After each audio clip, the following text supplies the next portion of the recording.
Is it time? Is it time? Yes! Are you sure? Are you sure it's time? It's time! Yes! It's time! Do you know what time it is? It's time for a beard trim.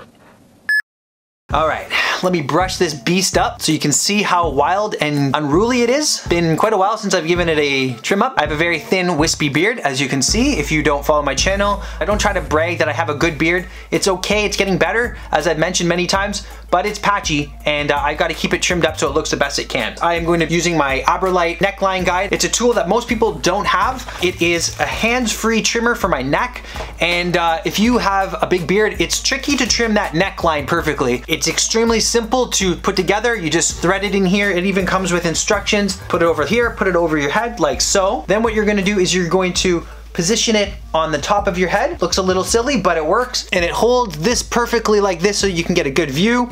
Then you can bust out your trimmer.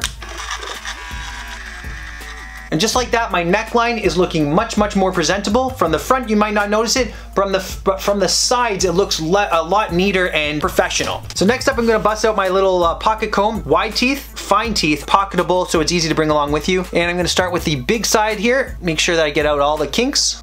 Get everything going in the right direction. Now comes the fun part. I'm gonna run my fingers up my face, keeping my fingers as tight as I can to the sides, and I'm gonna pull the hair ever so slightly so that I can see which hairs are a lot longer on the end than the rest. I'm essentially just gonna trim with scissors those extra long hairs to even everything up. Okay, I'm gonna work all the way along. See, there's a lot of, in here, there's a lot of different variations in length. Pulling it out. You don't wanna pull it out and trim it on a weird angle. You wanna kind of make your hand go along with the face structure, your face structure. So I'm going here, and I'm pulling it out to the same distance. So down here, you know, I'm kind of shaping my hand the right way so that it's not going to, you know, make a huge divot in the middle of my beard and it'll look weird. Down at the bottom, it's gonna go over the rest of this. Whatever the longest point of your tip is, this is my general rule of thumb anyway, you don't want the bottom part of your beard to be longer than the front. Otherwise it starts to look really, really strange. This part comes down. So I've actually already been trimming it a little bit here in the mirror so I could see myself a little better, but you're gonna line this up a little bit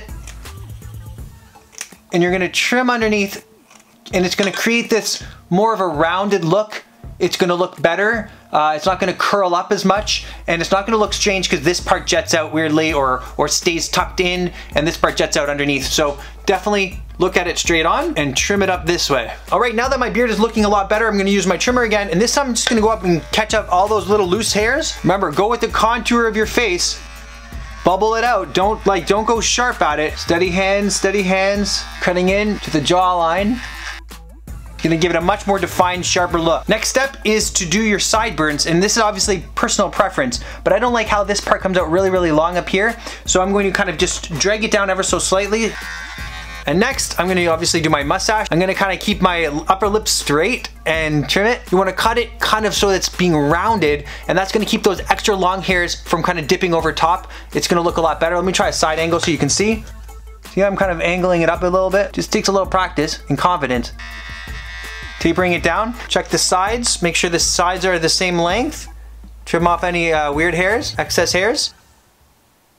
Boom. I'm gonna rub it between my palms as usual. Get everything going the right direction. And then finally my boar bristle brush to keep everything looking volumized. And bam, there we have it. So as you can see, I've gone from kind of a wild and crazy beard look to a much more presentable one, especially if you have a patchy beard like me. It's important to keep all those strays trimmed so it looks good. If you like this video, please give me a thumbs up. I really appreciate it, and I'll see you in the next one. Before I go, I just want to say thank you for watching to the end of the video. I also want to give a big shout out to my patrons and the amazing companies next to me. It's thanks to their support that I can try out new products, hold giveaways, and continue making fun beard content. So if you're looking for high quality, unique products that are different from the rest, check them out in the description box. Thanks for watching.